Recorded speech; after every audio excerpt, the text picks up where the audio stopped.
Messieurs, dames, salutations à tous. Vous êtes un peu partout ici à Bandundu. Vous allez nous suivre aussi à travers nos plateformes et réseaux sociaux également sur Internet.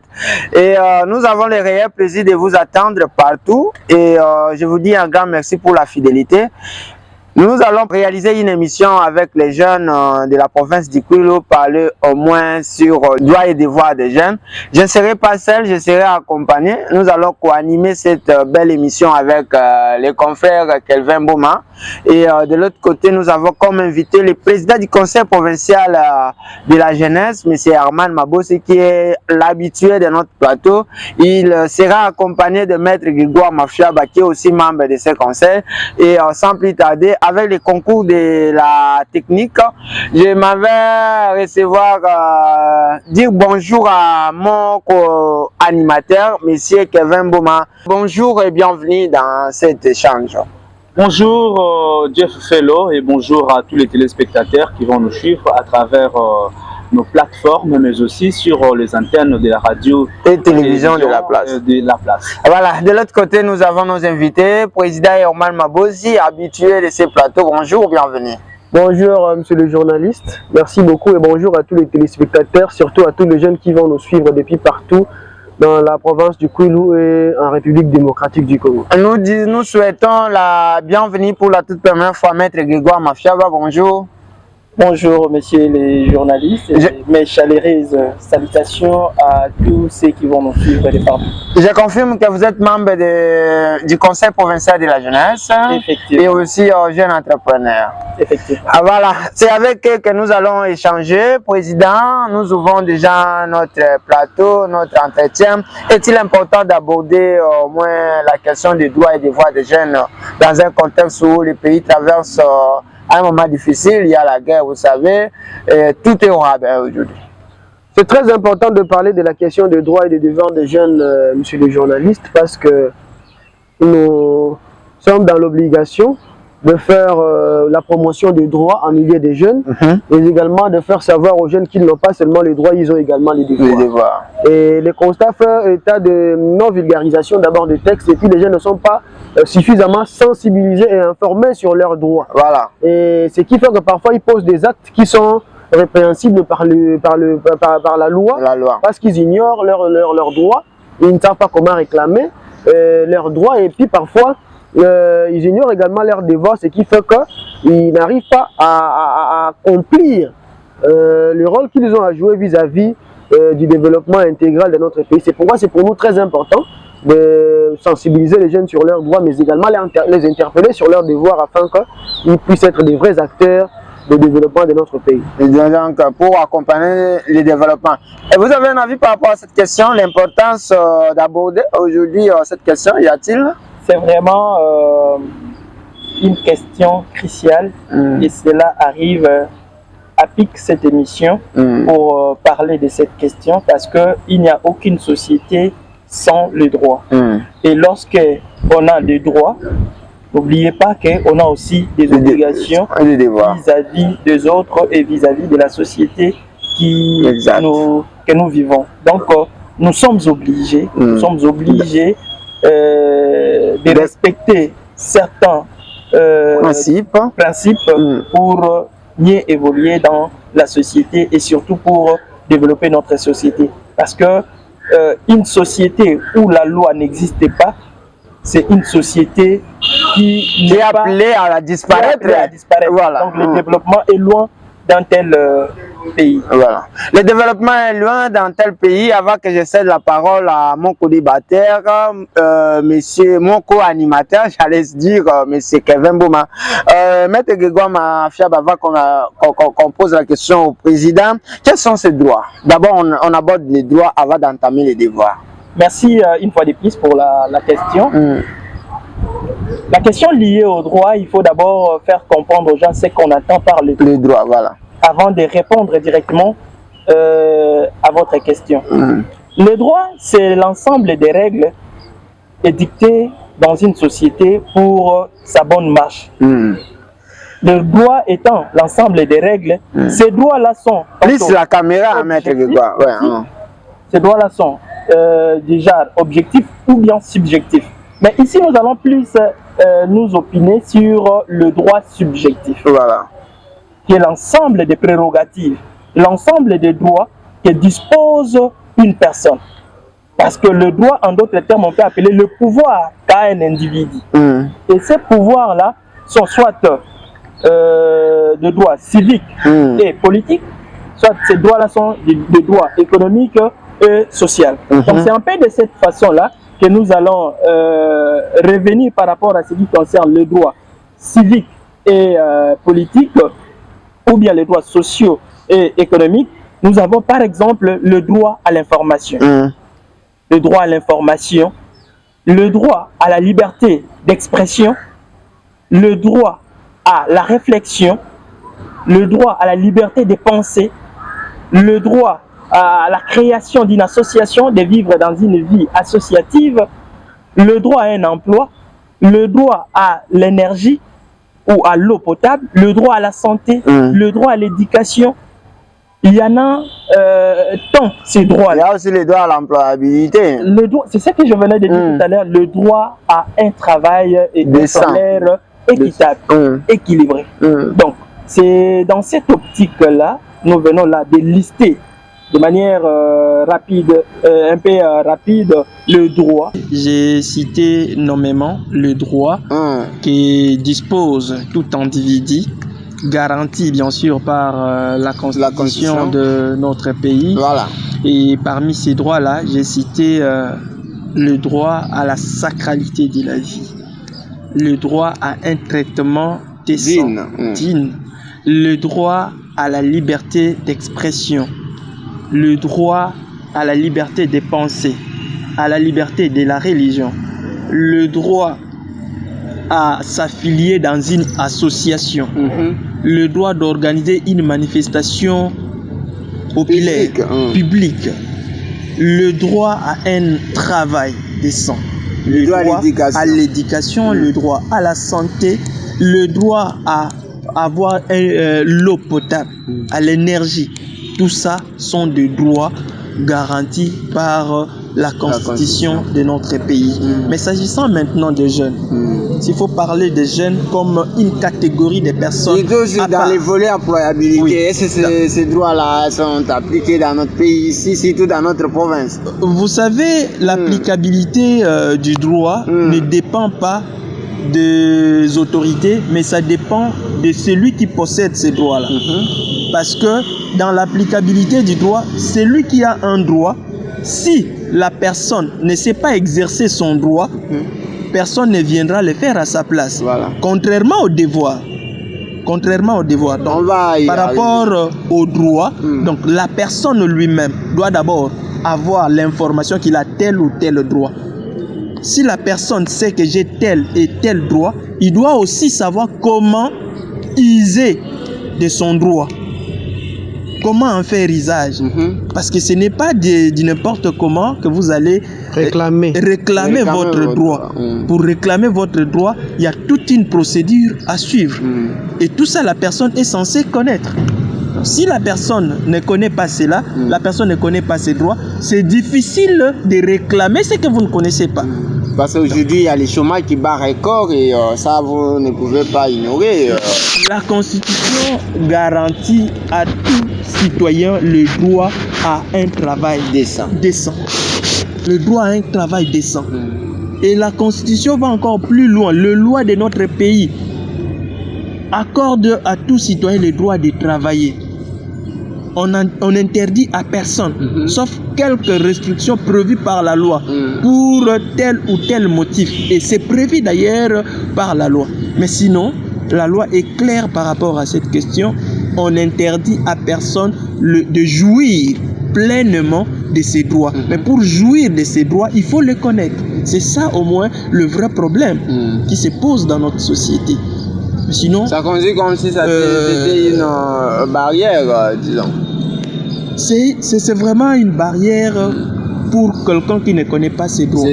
Parce que si quelqu'un ne maîtrise pas bien ses droits, il sera en difficulté de réclamer cela. Et on peut même marcher sur ses droits sans que lui-même s'en rende compte. Vous voyez? Donc, il faut C'est pourquoi il est primordial. Il est primordial, il est capital pour tout individu de connaître ses droits. De connaître ses droits. Voilà. Il est capital pour tout individu de connaître ses droits. Nous accordons la parole au président Roman Mabossi. Comme ça, l'ami va poser la question à ce qui concerne les devoirs. Hein? Parce qu'il y a aussi les devoirs parmi. Donc, il y a les droits et les devoirs. C'est ce qui constitue d'ailleurs la leitmotiv de notre entretien. Président, vous avez un ajout par rapport à tout ce que Maître Grégoire venait d'évoquer tout à l'heure là? Oui, en tout cas, Maître Grégoire a vraiment expliqué de façon pratique, technique aussi, le droit dans sa globalité. Et il a juste insisté sur il faut réclamer son droit pour jouir du droit. Si on ne réclame pas son droit, on ne sera pas bénéficiaire de ses droits. Et puis il a également rappelé la nécessité de respecter également la procédure lorsqu'on réclame également son droit. Et s'il faut ajouter l'élément, ça sera peut-être vulgariser certains textes de droit qui peuvent permettre à nos téléspectateurs, à nos jeunes qui nous suivent de pouvoir également les lire pour pouvoir comprendre leurs droits. Là, nous faisons allusion à la charte, on commence par la Déclaration universelle des droits de l'homme, qui contient également des droits que nous pouvons lire. Et au niveau national ou au niveau africain, nous pouvons également évoquer la charte africaine de la jeunesse. Là, c'est de façon beaucoup plus spécifique pour la jeunesse. Et au niveau national, nous encourageons en tout cas les jeunes à lire la constitution de notre pays parce que c'est là où également on trouve les fondamentaux. Mais également, nous avons ce que j'ai avec moi ici comme document, la politique nationale de la jeunesse, qui est également un document très important que nous devons également en tant que jeunes, que nous devons vulgariser, connaître et pousser les jeunes à connaître et à lire surtout ces droits pour bien le réclamer. Pour bien les réclamer. Nous parlons dans un contexte où le pays est en proie de l'insécurité, président. Ces droits-là, même au niveau de la... Ça doit pas partir de la maison ou comment? Allez-y, expliquez un peu cette question, président. Alors, je ne sais pas si Maître a compris la question, il peut peut-être réagir. Oui, on doit commencer déjà à apprendre aux enfants le droit depuis la maison. Apprendre aux enfants leurs droits. Parce que si l'enfant, depuis la maison, vous savez, même au niveau donc, je vais vous ajouter, droit à la scolarité, par exemple. Au niveau déjà de la famille, l'enfant doit connaître ses droits. C'est des bases. L'enfant sait que j'ai tel droit.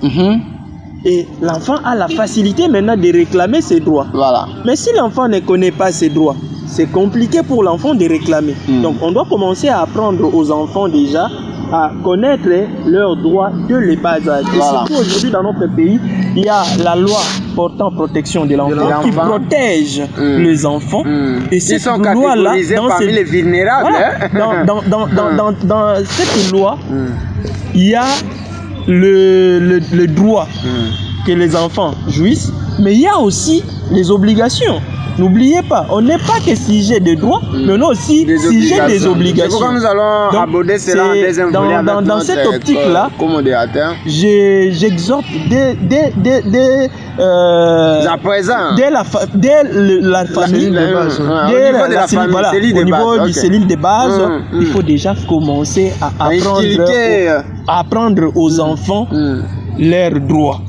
Et apprendre aussi aux enfants que tu as le droit, mais sache-le, tu as aussi des obligations. Donc, en d'autres termes, appelé le devoir. Voilà. Donc, pour compléter peut-être, Maître Grégoire, c'est très important parce que vous savez, dans notre pays également, on a, depuis un moment, nous-mêmes, on a plus vulgarisé les droits de l'enfant, par exemple.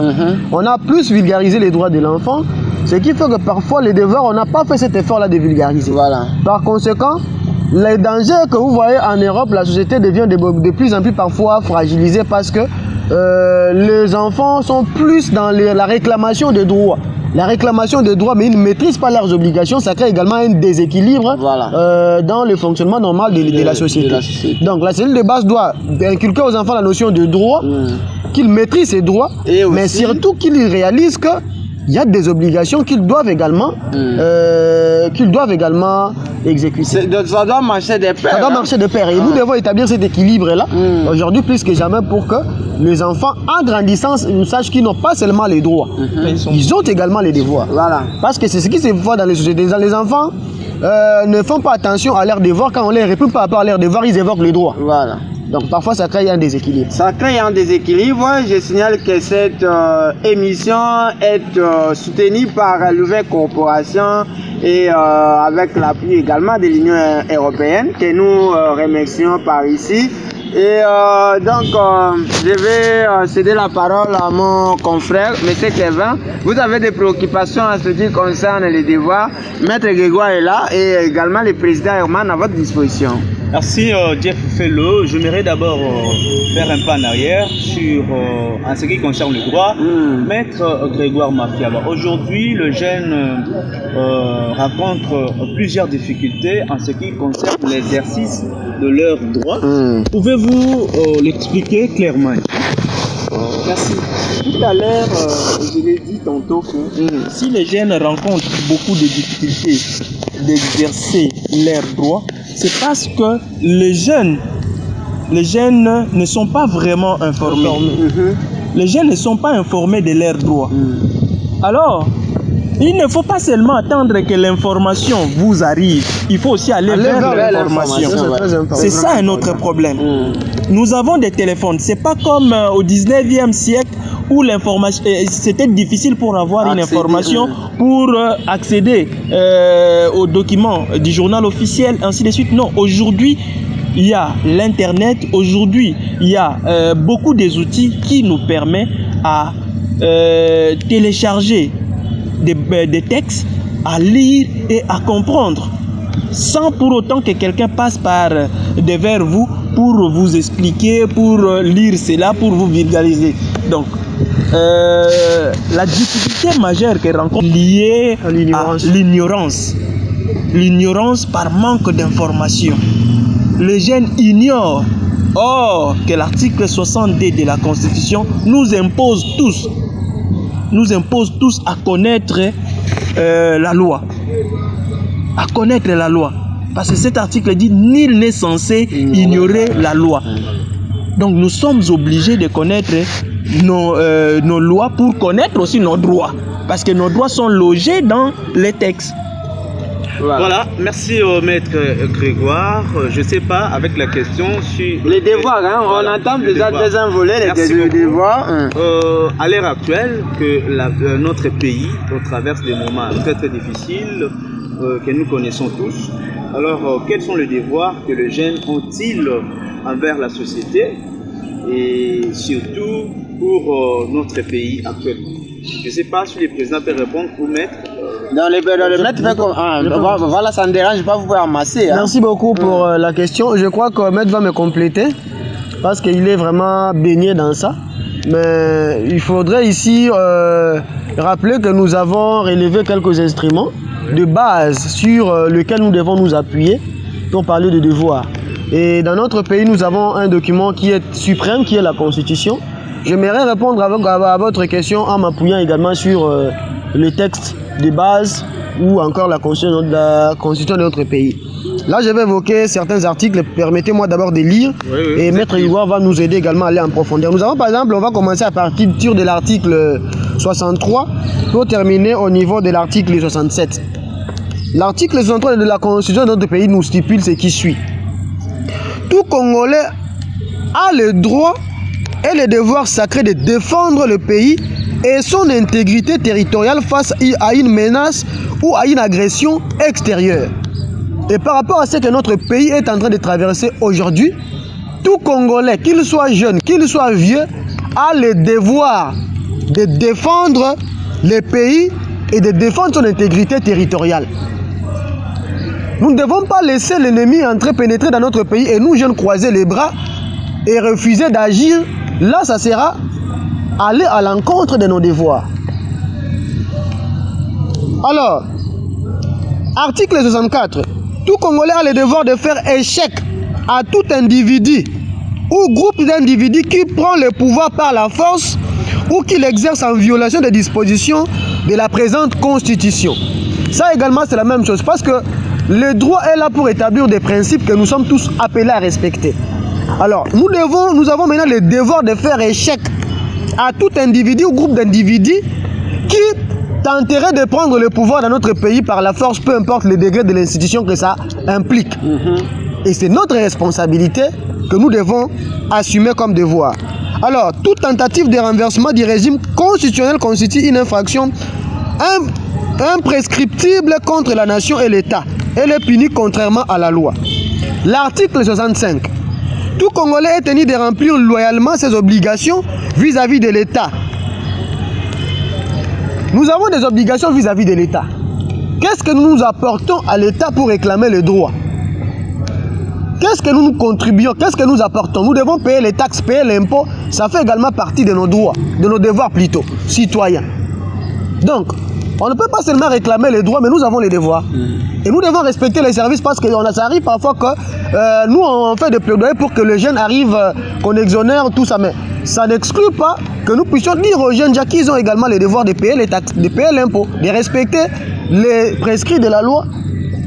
Bien qu'aujourd'hui, il y a la multiplicité de ces taxes. Oui, on est contre ça. On est contre ça, mais ça n'exclut pas de relever d'abord sur le plan des droits que nous devons payer l'impôt, payer les taxes. Donc, nous avons des obligations vis-à-vis de l'État. L'article 66, tout Congolais a le devoir de respecter et de traiter ses concitoyens sans discrimination aucune et d'entretenir avec eux des relations qui permettent de sauvegarder, de promouvoir et de renforcer l'unité nationale, le respect et la tolérance réciproque. Il en a outre le devoir de préserver et de renforcer la solidarité nationale, singulièrement lorsqu'il est menacé. Et ici, nous nous élevons contre tout jeune qui est là pour semer les propos de division, les propos tribales et les propos séparatistes. Notre pays, au moment où nous sommes, nous avons le devoir de prêcher la paix. Nous avons le devoir de prêcher l'unité. Nous avons le devoir de prêcher le vivre ensemble. Pas de discrimination ethnique. Et ça, c'est notre devoir de faire la promotion de ces valeurs et de défendre, de faire la promotion de ces devoirs. L'article 67, tout Congolais a le devoir de protéger la propriété, les biens et intérêts publics et de respecter la propriété d'autrui. Combien de fois nous voyons les biens de l'État détournés dans nos institutions? Combien de fois nous voyons des matériels détournés? Là, quel est le devoir? C'est ce que vous voulez dire. Le devoir des jeunes. Alors qu'il y a les gestionnaires pour ça, président. Oui, mais écoutez, tout citoyen d'abord doit savoir protéger les biens publics. C'est notre devoir. On ne peut pas aujourd'hui voir le bien public parce que vous êtes nommé à tel endroit et vous n'êtes plus là. Vous prenez tout ce qui est de l'entreprise, vous partez avec comme nous voyons dans nos entreprises. Nous devons veiller à ça en tant que citoyens, dénoncer ce genre de pratiques. C'est notre devoir. Nous devons dénoncer tout mouvement insurrectionnel. C'est notre devoir. Nous devons nous enrôler dans les forces de l'ordre. Et aujourd'hui, nous avons reçu la première ministre de notre province et toutes les autorités qui mobilisent les jeunes à s'enrôler, à défendre à l'armée, non seulement à l'armée, dans des forces de l'ordre. Nous insistons pour dire que l'armée, ce n'est pas seulement pour les démunis. L'armée est là pour toutes les catégories des populations. Même les universitaires. Et les universitaires, surtout parce que notre armée aujourd'hui a besoin de compétences scientifiques, de compétences technologiques, pour qu'en mettant ça en avant, que notre pays puisse également être en avant sur le plan militaire, tout ça. Ce n'est pas seulement lorsqu'on vous demande de vous enrôler dans l'armée, c'est seulement aller au front, non. Dans tous les domaines, dans les domaines de la médecine, dans les domaines de droit, dans les domaines techniques, on a besoin des compétences dans notre armée. Voilà pourquoi nous vous insistons sur le devoir pour que nous, en tant que citoyens, nous puissions nous impliquer totalement pour pouvoir défendre non seulement nos droits, mais également répondre à nos obligations et à nos devoirs. Maître va me compléter. Voilà. Merci beaucoup. Notre la parole. Oui, merci. Moi, je vais plus m'appesantir sur l'article 64. Parce qu'il n'y a pas longtemps dans notre pays, on a connu un débat de la révision, du changement de la Constitution. Et tout le monde a commencé à évoquer l'article 64. Faire échec à tout individu qui prendra le pouvoir par la force. Ouais, c'est comme ça. Les gens interprétaient cet article de manière un peu superficielle. Mais écoutez, c'est le bon moment de faire usage de cet article. Parce que c'est un devoir pour nous, Congolais, de pouvoir protéger l'intégrité de notre territoire. C'est un devoir pour nous, les Congolais, de faire échec à tout individu ou groupe d'individus qui tente de prendre le pouvoir par la force. Comme à l'heure actuelle, fait notre frère à l'heure actuelle, Goma et Bukavu est occupé. Goma et Bukavu est occupé. Vous voyez, il y a quand même découragé certains jeunes Wazalendo qui ont pris conscience de faire application de l'article 64 de la Constitution. Parce que c'est un devoir. C'est un devoir pour tout citoyen. vieux, jeune que vous soyez, c'est un devoir pour nous. Nous devons, parce que si aujourd'hui on ne fait pas échec à celui-là, nous allons accepter de vivre l'anarchie. Nous allons accepter de vivre l'anarchie. Donc, parmi les devoirs tels que lits par le président, prévus aux articles, commençant par l'article 60D de la Constitution jusqu'à 65, 66 de la Constitution, il est premièrement imposé à tout citoyen congolais de connaître les lois de notre pays. C'est la première des choses. Voilà. La première des choses. Et la deuxième des choses, tout citoyen a l'obligation de protéger l'intégrité territoriale. Troisième obligation, tout citoyen a l'obligation, je dis bien l'obligation, de pouvoir faire échec à tout individu qui prend le pouvoir par la force. Et tout individu ou tout citoyen a aussi le devoir de payer ses impôts, de payer la taxe, de respecter les biens communs, tout comme les biens d'autrui.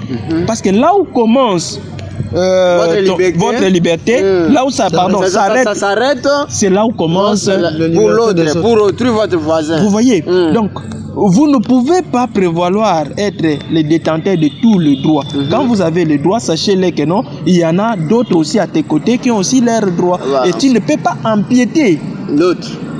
Donc c'est un peu dans cette optique-là que je voulais au moins renchérir tout ce que le président a dit. Il est important de savoir que nous avons des obligations et à l'heure actuelle, nous appuyons plus aux obligations patriotiques. Les obligations qui sont patriotiques, c'est-à-dire tout Congolais qui se dit patriote à l'heure actuelle, nous devons tout faire mettre en marche l'article 64 de la Constitution. N'attendons pas que ça soit dans les débats de la Constitution pour mettre en application cet article. C'est maintenant parce que une partie de notre territoire, une partie de notre territoire est occupée. Et nous, étant que Congolais, nous avons cette obligation-là, ce devoir-là de faire échec à ces rebelles qui ne cessent de troubler la quiétude de nos concitoyens. Merci, Maître Grégoire. Mettre en application l'article 64, comme vous venez de dire. Donc, c'est à vous, jeunes, nous, jeunes, de bien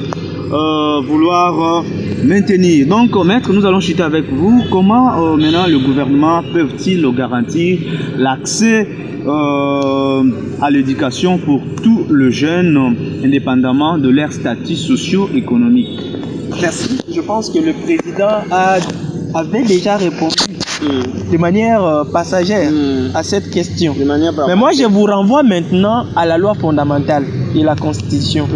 L'article 42 de la Constitution, lisons les... Vous avez tout là-bas, hein? Vous êtes des doigts. Que dit l'article 42 de la Constitution? Les pouvoirs publics ont l'obligation de protéger la jeunesse contre toute atteinte à sa santé, à son éducation et à son développement intégral. C'est une obligation pour l'État. C'est une obligation pour l'État, mais c'est aussi un droit pour nous, jeunes, d'étudier dans de meilleures conditions, d'être soignés dans des hôpitaux de qualité, d'avoir des soins vraiment de qualité, ainsi de suite. Et ça, l'État congolais a déjà réglé cette situation en mettant en place la politique nationale de la jeunesse. C'est dans cet article 42 de la Constitution que l'État congolais a mis en place la politique nationale de la jeunesse, qui est aussi un instrument que nous devons nous approprier et pouvoir en faire usage. Et c'est ce document vulgarisé au milieu des jeunes, maître. Mais si vous regardez entre nos mains, c'est comme ça que j'ai dit tantôt ici que les jeunes n'aiment pas lire. Les jeunes sont dans des futilités. Les jeunes n'aiment pas mener des recherches pour apporter des solutions. Vous voyez, cet instrument existe depuis 2009. Mais la politique nationale de la jeunesse date de 2003. C'est en 2003 qu'on a mis aussi en place pour la première fois en République démocratique du Congo le Conseil national de la jeunesse.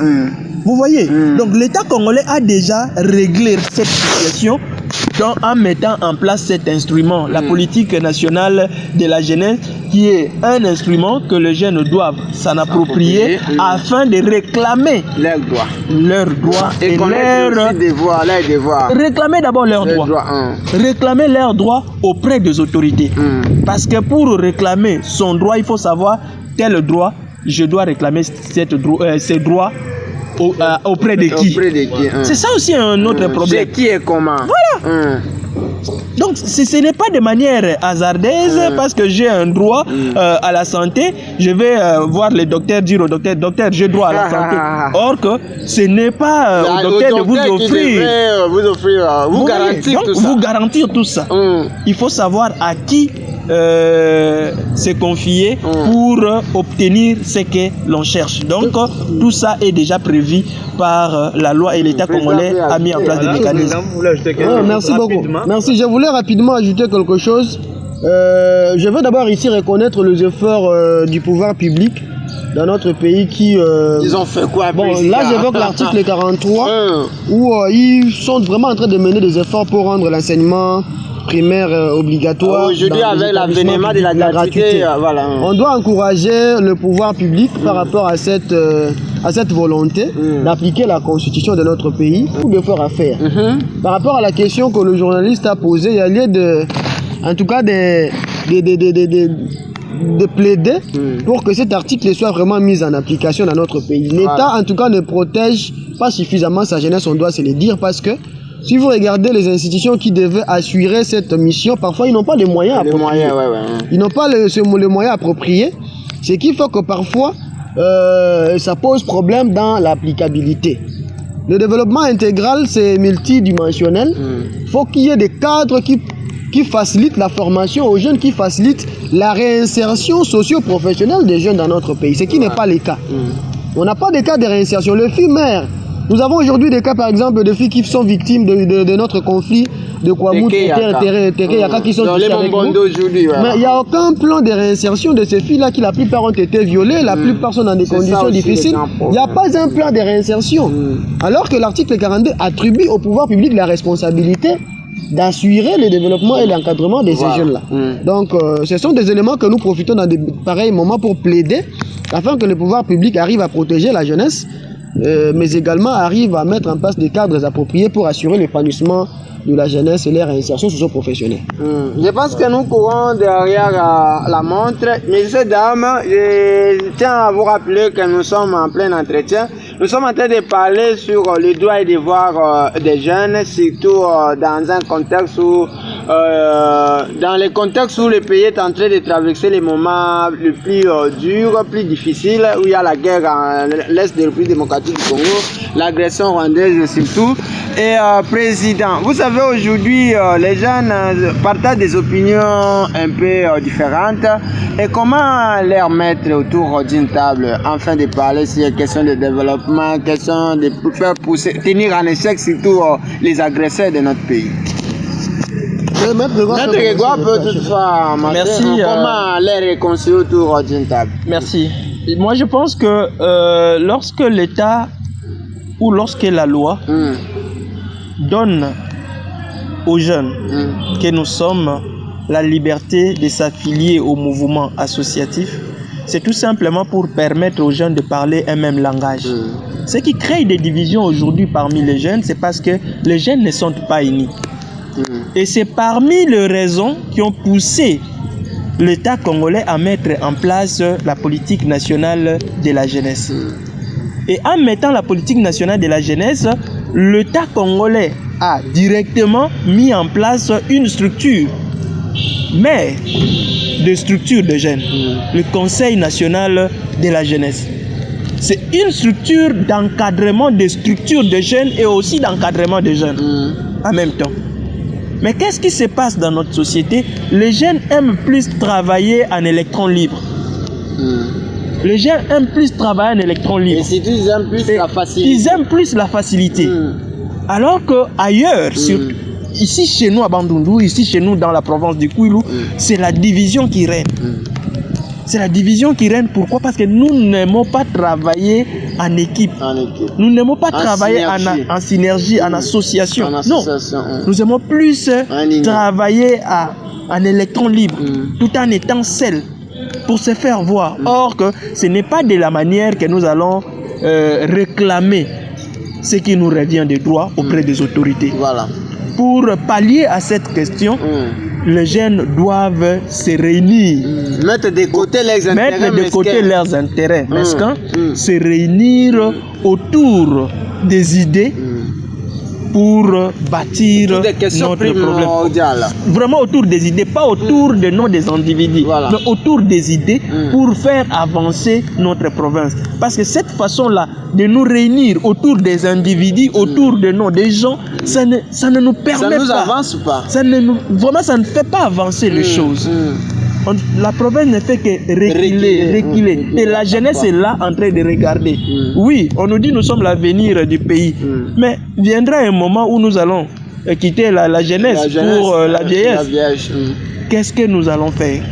Qu'est-ce que nous allons léguer aux autres? Donc, il ne faut pas seulement attendre que le mal puisse s'empirer encore davantage, mais il faut unir nos efforts, bannir nos vieux comportements, c'est-à-dire nos habitudes là, je suis de tel coin, je suis de telle obédience, je coopère avec X, avec Y, avec Z. Je peux aujourd'hui vous dire que fait valoir les jeunes, l'unité fait la force. Nous devons nous unir. Nous devons nous unir autour des idées et surtout autour des jeunes qui ont une vision claire et nette et bien tracée. Accepter quand même que l'autre a une longueur d'avance sur moi ou bien sur... Ainsi de suite. Acceptons ça des fois.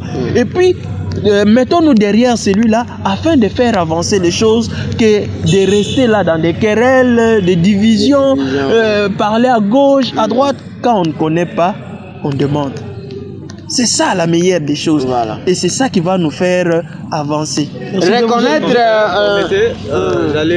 relancer rapidement parce que nous avons beaucoup aujourd'hui, vos impressions par rapport à notre gouverneur, le nouveau élu. Donc, les députés provinciaux venaient d'ailleurs d'élire un nouveau gouverneur. Le nouveau gouverneur. Alors, vous avez quelque chose à placer et surtout étant le représentant. Et nécessairement, on doit accompagner celui-ci. Votre recommandation surtout.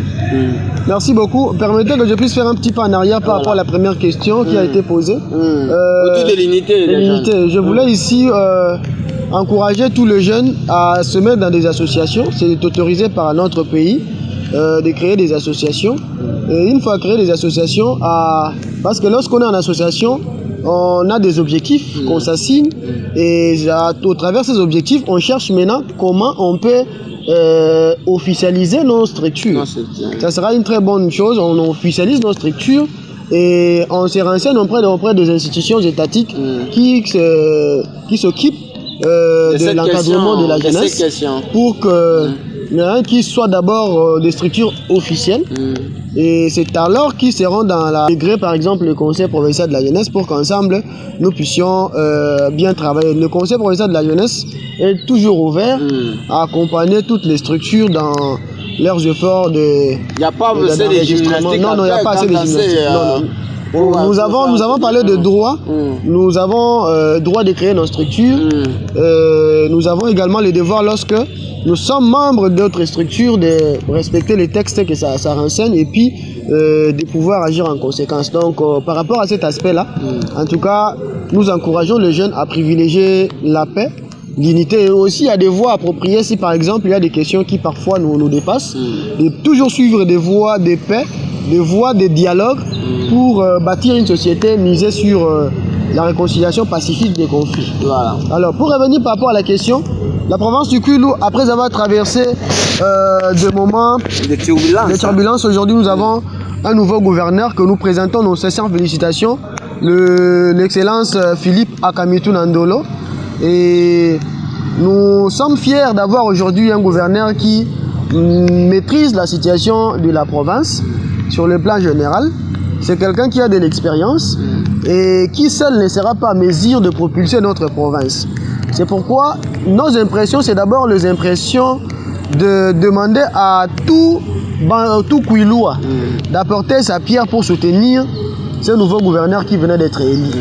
Nos impressions, ce sont les impressions d'avoir un gouverneur qui viendra avec une nouvelle façon de gouverner la province. C'est un entrepreneur. Absolument. Une nouvelle façon de gouverner la province avec une nouvelle mentalité, mais surtout qui va miser ses efforts sur le choix des compétences. Nous avons besoin d'une province parce qu'on n'a pas assez de temps. Nous avons vraiment besoin qu'une bonne gouvernance puisse s'asseoir au travers des compétences qu'il va commencer à sélectionner. D'abord en commençant par la composition du gouvernement provincial et puis dans le choix des animateurs d'autres institutions de la province. Voilà. Et nous lui encourageons surtout de travailler avec la jeunesse parce que sans la jeunesse... Il y a des jeunes aussi qui peuvent toutefois... Il y a les jeunes aussi compétents. Qui contribuer. Hein? Compétents. Nous avons des jeunes compétents dans notre province qui ont déjà fait leurs preuves et qui peuvent facilement accompagner les actions du gouvernement. Et les jeunes ont soutenu le gouverneur actuel. Nous avons vu les jeunes se mobiliser pour lui soutenir. Et il est vraiment aujourd'hui dans les devoirs de considérer la jeunesse, même dans la composition de son gouvernement, pour que le jeune également puisse se retrouver. Voilà. Pour que les jeunes puissent se retrouver par rapport au timing, nous sommes obligés de nous arrêter ici. Messieurs, dames, un conseil aux jeunes. Le pays fait face à l'agression aujourd'hui, Monsieur le Président. Nous sommes appelés tous à nous unir derrière le magistrat suprême, le commandant suprême, notre frère Félix Antoine Tshisekedi Tshilombo. Un appel, Président. Maître peut commencer. Voilà, un appel en 30 secondes, hein, sûr. Merci pour la parole une fois de plus. Je tiens sincèrement à féliciter tous les Congolais qui se soucient jusqu'à la preuve du contraire à la question de la sécurité de notre pays. Et nous encourageons les efforts du gouvernement au niveau central par rapport à cette question. Et nous recommandons en même temps au gouvernement au niveau national de continuer à mener des efforts, de continuer à mener des lobbying à gauche, à droite pour que la paix revienne dans notre pays. Mais à nous jeunes, il est grand temps de faire l'application de l'article 64 de notre Constitution. Faire échec. Pour faire échec et barrer la route aux ennemis, à ceux qui sont en train de tuer à bout portant, sans gêne, sans pitié, nos frères, nos sœurs à la partie est de notre pays. Vraiment, ceux qui meurent, il n'y a pas que de vieux. Il y a des enfants, il y a des jeunes comme nous. Et ça fait vraiment mal. Ça fait mal, ça dérange tellement. Et je nous invite tous, très chers jeunes, à faire l'application de l'article 64 en collaborant avec les services de sécurité. Merci beaucoup, Président. Un ajout. Merci. Nous avons relevé dans cette émission que les jeunes, nous avons le droit que nous devons revendiquer et que nous avons également le devoir que nous devons nous soumettre. Mais aussi, nous voulons ici relever que par rapport à ce qui se passe dans notre pays, nous avons un grand rôle à jouer. Nous avons un grand rôle à jouer, le rôle de défendre notre pays et les droits nous le permettent. Les textes de droit nous le permettent. Et nous devons les appliquer. Nous devons aujourd'hui décourager tout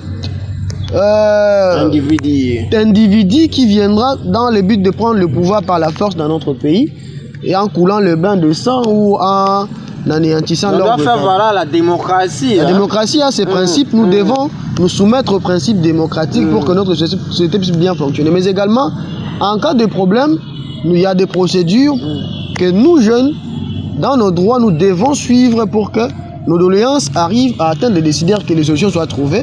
Et nous encourageons à tous les jeunes d'être des artisans de la paix et surtout de travailler pour contribuer au développement intégral de notre pays. Voilà, contribuer au développement intégral de notre pays, notre cher Congo démocratique. Messieurs, dames, c'est ici qu'on peut faire cet entretien. Je dis merci à Maître Grégoire Mafiaba. Je signale qu'il est membre du Conseil provincial de la jeunesse. Également à Monsieur Herman Mabossi, président légitime pour toujours du Conseil provincial de la jeunesse et également M. Kevin qui est le très cher collègue, confrère, et aussi il gère la radio-télévision Étoile Centrale RT, que nous disons un grand merci au promoteur, M. Gingiaba. Merci à Louvain Corporation, merci à l'Union Européenne pour cet accompagnement. Je suis Jeff Fellow, Joseph Fellow si vous voulez, votre humble serviteur. Il y a également Kissa Moussi qui nous a aidé de l'autre côté de la technique ensemble avec son frère Joël Bounouni. Merci à vous, on se revoit très prochainement.